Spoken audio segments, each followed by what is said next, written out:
Alright, so this is the first episode. I've been wanting to do this for a while, just reading Reddit stories while some chill Minecraft gameplay runs in the back. I used to listen to stuff like this all the time, while studying, walking somewhere, even before falling asleep. It's just one of those things that makes you zone out but still keeps your brain hooked. So yeah, if you're doing homework, heading somewhere, or just trying to relax before bed, this is for you. And if you enjoy this kind of stuff, make sure to follow or subscribe. There's a lot more stories coming, and trust me, some of them are wild.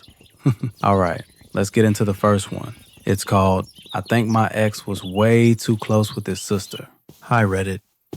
I really need to get this off my chest and see if I am overreacting. I, 25 female, dated my ex, 25 male, for just under a year. We lived together and had a cat together. Throughout the relationship, there were multiple things that made me uncomfortable, but I worried something more serious may have happened. Details. He would always play video games with his sister for hours, sometimes 12 plus hours. 12 hours with your sister? That's already kind of odd. Anyway, a week before we broke up, we bought a rug in our Halloween costumes. Everything seemed fine. At a wedding we attended together, I left the reception because I wasn't feeling well. His sister did not like me because of this. His mom did not like the fact that I questioned getting our cat and was having doubts. He told me that he wanted his sister to be our best man at his wedding, wearing a suit. What? That's a new one. He told me he wouldn't want to buy me flowers because I would just let them die. One time he did buy me flowers, only because he was buying a bouquet for his sister. Her flowers were huge and thriving. Mine kept wilting the second he gave them to me. He said I was irresponsible. That's just mean. On a Friday, he left without telling me to go see his sister out of town. He returned that night at midnight. The next day we broke up. Him and his sister were forcing me out of my own home. I owned the house we were living in. She kept saying, "Do you really think it's a good idea to be there when we move his things?" I said yes. I'm not leaving my house to be destroyed. And she goes, "We are getting his things and leaving." End of story. She was trying to control the situation. She's talking like she's the girlfriend. And the worst of all, his sister would always ask about his penis size and ask if he was big. What the hell? She wanted him to show her different things around the house to compare to his penis. This felt extremely inappropriate to me. Now after everything, I feel like something happened between them that night he went out of town. I can't stop imagining it. I am feeling sick just thinking about it. I know this is a very heavy accusation, and I don't want to unfairly assume, but the combination of his behavior, her behavior, the trip, and the inappropriate discussions make me seriously question what went on. Am I overreacting? Honestly, no, you're not. That entire situation is beyond normal boundaries. Even if nothing physical happened, the emotional weirdness is already too much. And if your gut is telling you something's off, trust it. Let's just say that family needs therapy, lots of it. All right, this next story is a bit different from the last one. Not as heavy as the sister thing, but definitely uncomfortable in its own way. It's about a guy who's married, but one of his wife's close friends keeps crossing lines. Let's get into it. There's a friend in my wife and I's 33 male friend group, Jane, 30 female, who I've known for a long time, even before we both got married. We're good friends, comfortable with each other. Over the past year or so, there have been certain times where our friend group is all drinking, and Jane gets real touchy, huggy with me. Generally, she's like that with everyone else in the group, but with me, she'll go as far as grab my hand while we're dancing side by side, hug me from the waist, or interlock her arm with mine. I thought, okay, cool, she's just real comfortable with me, as I am with her. But one time in Vegas, the friend group was at a concert and our drunk friend was clinging on to Jane. Jane reached for my hand and she interlocked her fingers with mine. She later said that she grabbed my hand for support, which was true, but I didn't see the need to interlock fingers. That's hard to explain away. A different time we were all drinking in a pool and Jane comes up to me in the water so I can hold her. She asked me something about her line of work. I respond with something generic and she replies, "Aw, you're so cute," and kisses me on the cheek. Okay, yeah, that's definitely not friendly anymore. Most recently, the friend group was drinking and singing karaoke. Jane and I were sitting on the floor and my arm was extended behind her back. No physical contact. She reaches for my hand and we interlock fingers for a good while. Interlocking fingers and kissing on the cheek are intimate actions, no? These have only happened when drinking. Sober, she actually kind of bullies me and treats me like her sibling. My wife and her have become really close, and she's noticed that Jane often mentions to her stuff about me that she wishes her husband would do or be. One time, Jane called me upset and crying about something her and her husband fought about. I'm not sure what to think of all this. Honestly, this is one of those stories where you can feel the slow boundary creep. It's not dramatic, it's not explosive, but it's constant. Every drunk night, every little innocent touch, every "you're so cute." It's all tiny pieces adding up to something much bigger. And the scariest part is that his wife's best friends with her. That's how emotional cheating sneaks in, through comfort, through closeness, through pretending it's all harmless. If I were him, I'd draw the line right now. No more hand-holding, no more pool flirting, no more "all you're cute." Because if she ever admits feelings later, that'll hurt everyone. Yeah, this one's complicated, but it's a good reminder. Emotional lines matter just as much as physical ones. All right, let's take a breath after that one. All right, buckle up for this one. This story's rough. Heartbreak mixed with betrayal on every possible level. Let's get into it. So yeah, never thought I'd be posting here, but man, I need to get this off my chest. Been with my girl for 3 years and was legit saving for a ring and everything. Then her phone starts blowing up at 2 a.m. every night. She's all, "It's just work stuff," but at 2 a.m.? Come on, already sounds bad. I know everyone says don't go through your partner's phone, but whatever, I did it anyway. And holy crap, my life just exploded right there. Wasn't just one dude, 4 different guys. All these separate convos with pictures I never want to see again, them planning hookups, and worst part, they were all joking about me. That's just brutal. One was literally my best friend since we were kids. Another was her boss, of course. Our freaking neighbor from down the hall. And that gay friend she was always hanging out with who, surprise, wasn't actually gay. This had been going on for like 8 months while I was working double shifts to save for our future. Man, that hits hard. When I finally confronted her, I thought she'd at least try to deny it or cry or something. Nope. She laughed. Said, "Took you long enough to figure it out." Said I was too predictable and she was bored. That's next level evil. Then my so-called best friend texted later, "It wasn't personal. These things happen?" Bro, no, they don't just happen. You made them happen. I just grabbed my stuff that night while she went out to clear her head, which, let's be real, probably meant another hookup. It's been 2 months now. I moved to a different city, blocked everyone, started therapy because I was messed up. Then out of nowhere, she calls me from some random number crying, saying she made a huge mistake. Sure. Turns out the boss fired her after getting what he wanted. The neighbor moved away. My ex-friend got busted by his girlfriend, and the gay friend ghosted her once he got bored. Karma moves fast, huh? And then she had the nerve to ask if we could work things out. I just laughed and hung up. Some things you just can't fix.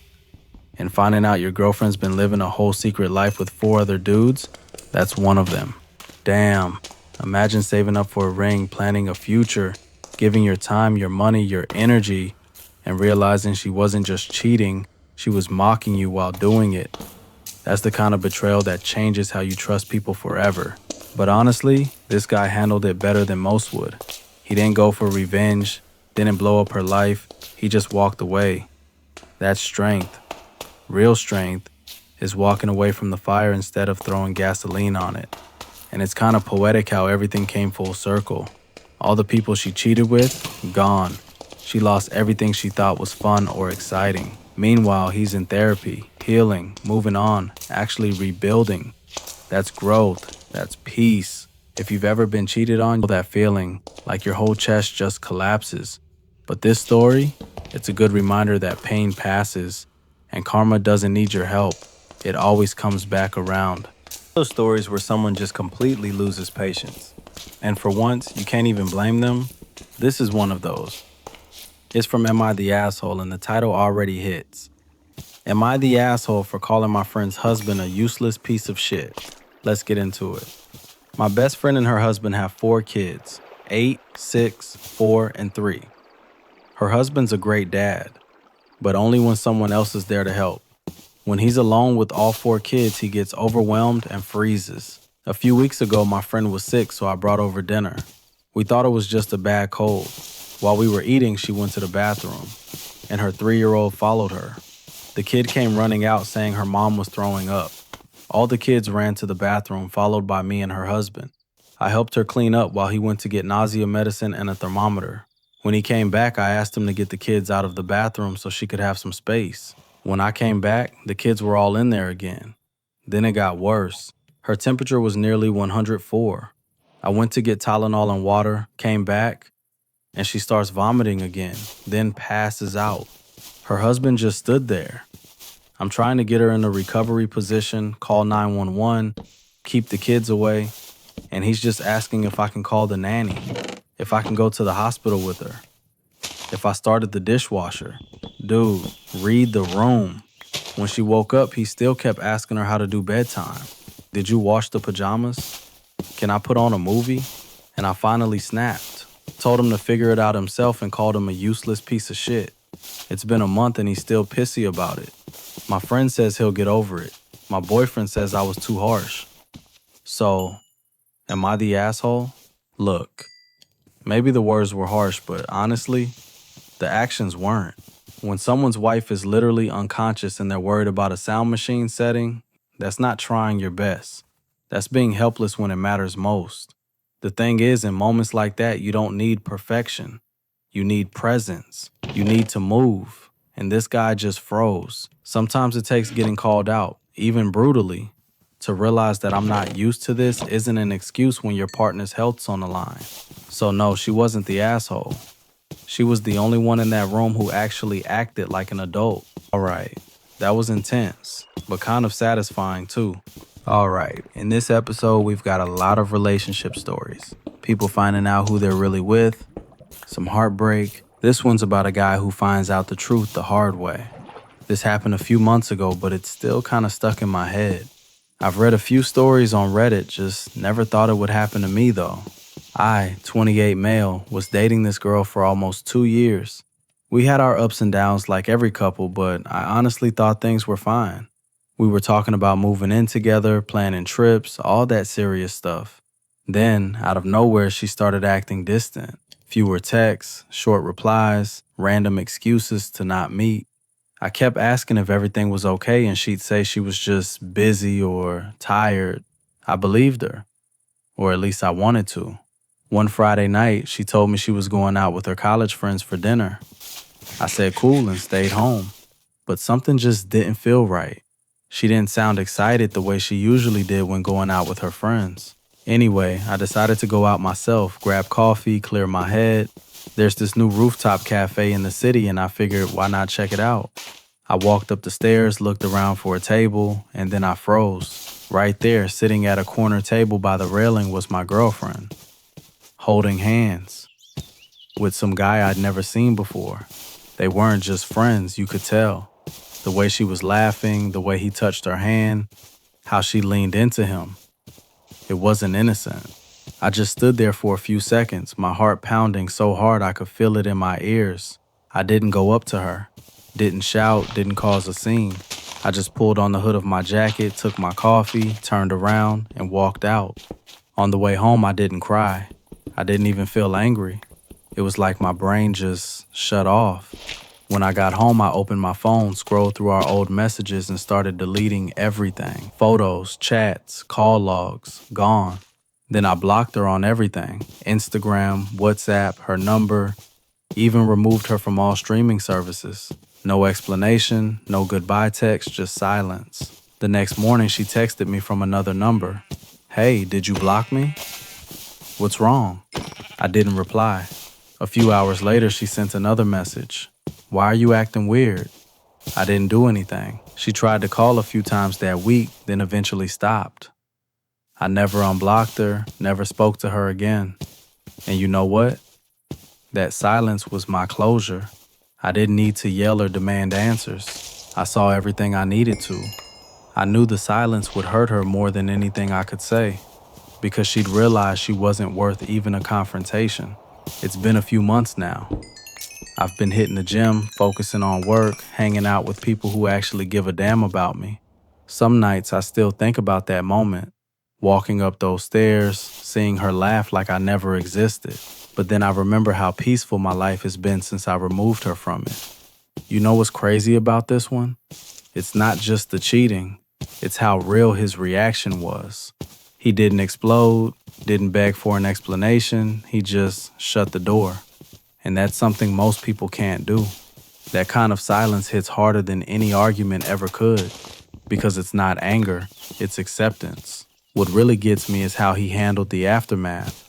He didn't spiral, didn't go looking for revenge. He just rebuilt. Quietly. Started training, focused on himself, moved on. That's the part people underestimate. Healing in silence is way harder than lashing out. And you can tell he still thinks about it.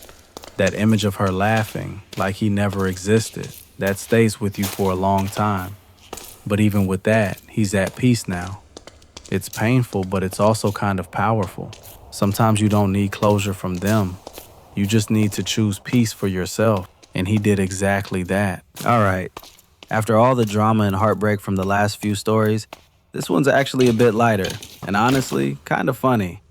It's about the dumbest, most accidental way someone managed to get a girlfriend. I, 24 male, have a friend. Let's call him Bob, 28 male. He's the single most relaxed, detached guy I have ever met. Nothing phases this guy. He has no social media at all, doesn't know what goes on online.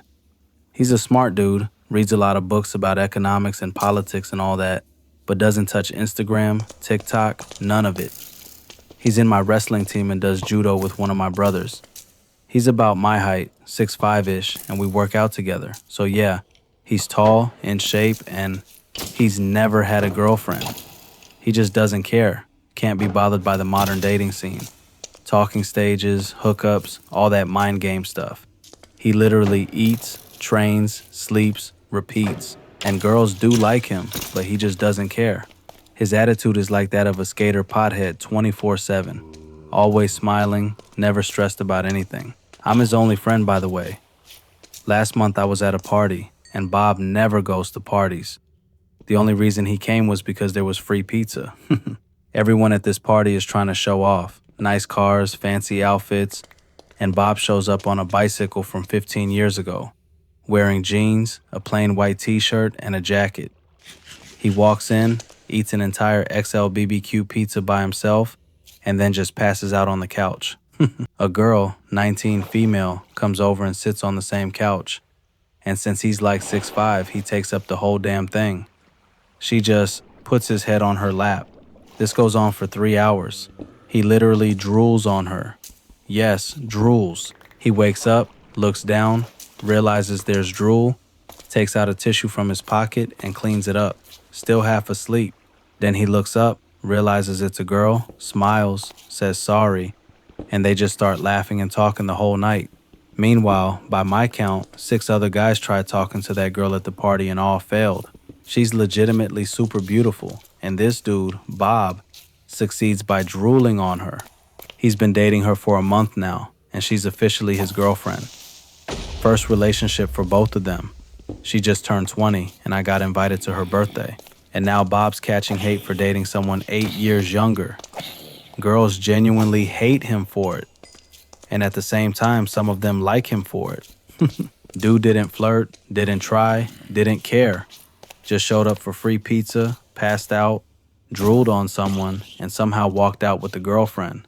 But what makes it even funnier is how much that not caring energy messes with people. In a world where everyone's trying so hard to impress, he literally did the opposite and still won. Maybe that's the lesson here. Sometimes being chill, authentic, and just not overthinking it works better than all the fake confidence in the world.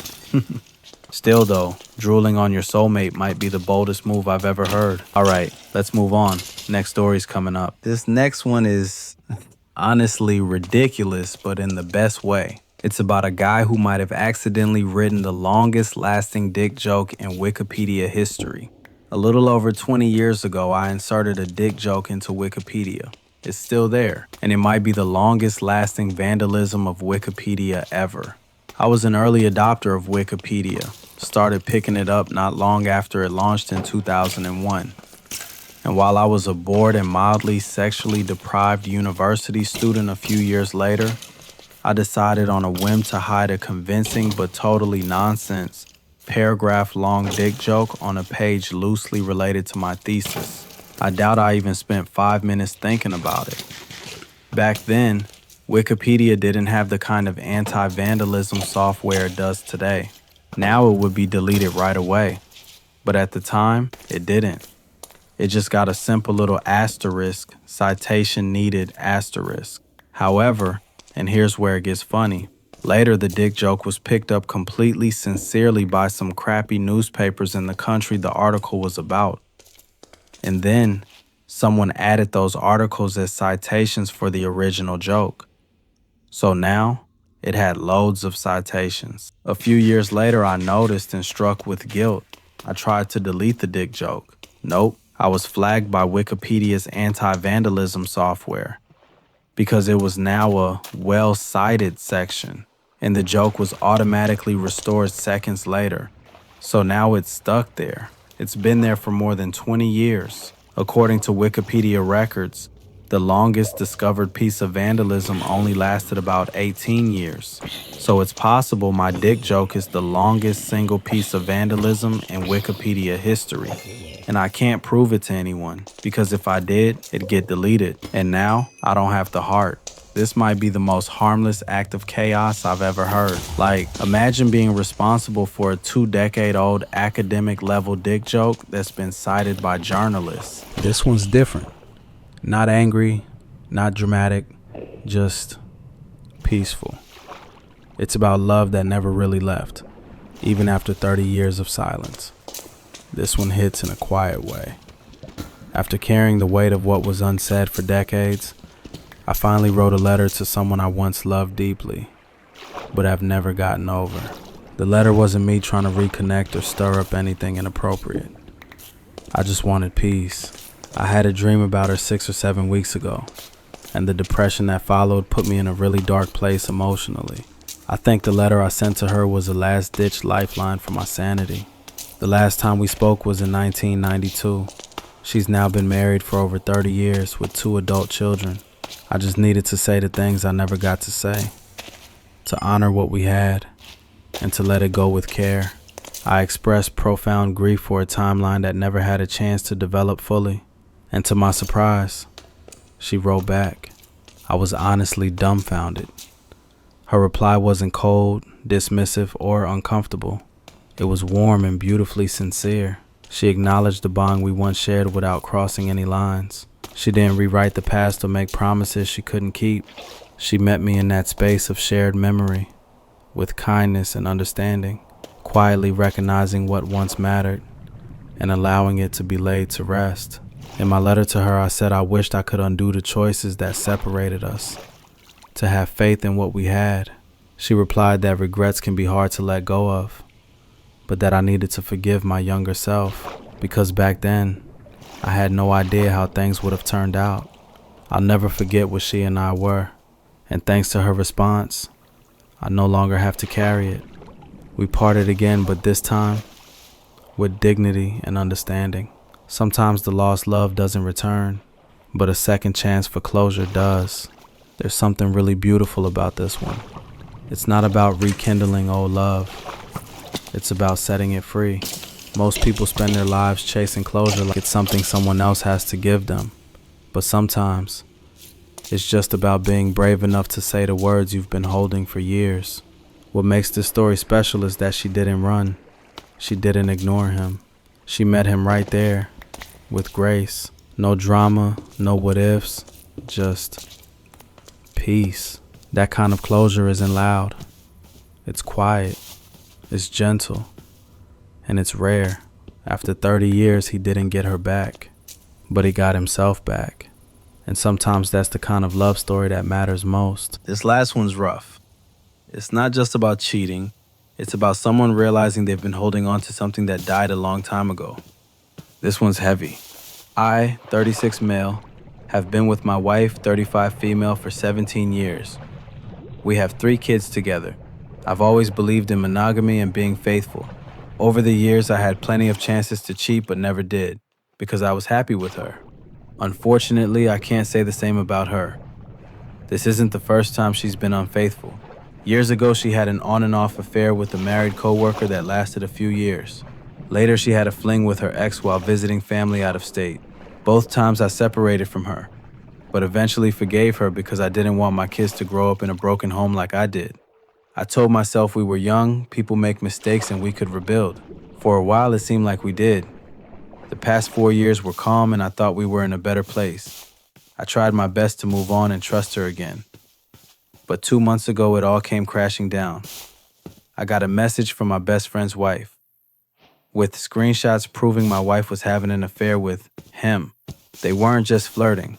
They were sneaking off to hotels, meeting on lunch breaks, even planning a weekend getaway. When I confronted them, neither tried to deny it. My wife's excuse? She said she felt neglected, envied how my friend treated his wife, and got carried away. She begged for forgiveness and now says she'll do anything to keep the marriage. She's even gone as far as offering me a free pass to see other women as long as I come home to her. To me, that's not a marriage. The truth is, I don't love her the way I used to. At this point, it feels more like I'm tied to her out of history and kids rather than genuine love. She's crossed the line too many times. I can't trust her and her words mean nothing to me anymore. Right now, we're stuck living under the same roof because of financial reasons and the kids. She's pushing the we shouldn't let the kids grow up in a broken home angle. But I think staying together like this would do more damage than divorce. To clarify, I'm not staying with her. I know this marriage is over. What I don't know is how to move forward legally and with the kids. I've never been through anything like this. Lawyers, custody, property, all of it feels overwhelming. I do have enough proof of her affairs that she can't just flip the script on me, but I still worry as a father about how things could play out in court. My mental state is wrecked right now, but I know I have to figure this out for my kids and myself. You can feel it in every line. This guy's done. Not angry, not shouting, just empty. That's the kind of pain that doesn't even burn anymore. It's just cold. She didn't just cheat on him once, she did it again. With his best friend. That's not a mistake, that's a choice. And the worst part, she's still trying to spin it. Offering him a free pass? I think the hardest part isn't the cheating. It's watching him still trying to protect his kids while falling apart himself. That's what real strength looks like, even if it doesn't feel like it. He's right though. Staying together just for the kids doesn't keep them safe. It just teaches them that love means pain and silence. Walking away here? That's not quitting, that's survival. I just hope when all of this ends, he finally gets to rest. Because sometimes peace doesn't come from fixing what's broken. It comes from finally letting it go. And that's it for today's stories. It's crazy how different they all are. Love, loss, betrayal, even that random Wikipedia one. But they all kind of hit in their own way. Some people lose everything, some find peace after decades, and some just drool their way into a relationship. If you made it this far, thanks for listening. I hope at least one of these stories made you feel something, whether it's anger, hope, or just a reminder that life really doesn't play out the way we expect it to. Make sure to subscribe if you want to hear more, and maybe throw this on next time you're studying, out on a walk, or just trying to fall asleep. All right, take care of yourself, and I'll see you in the next one.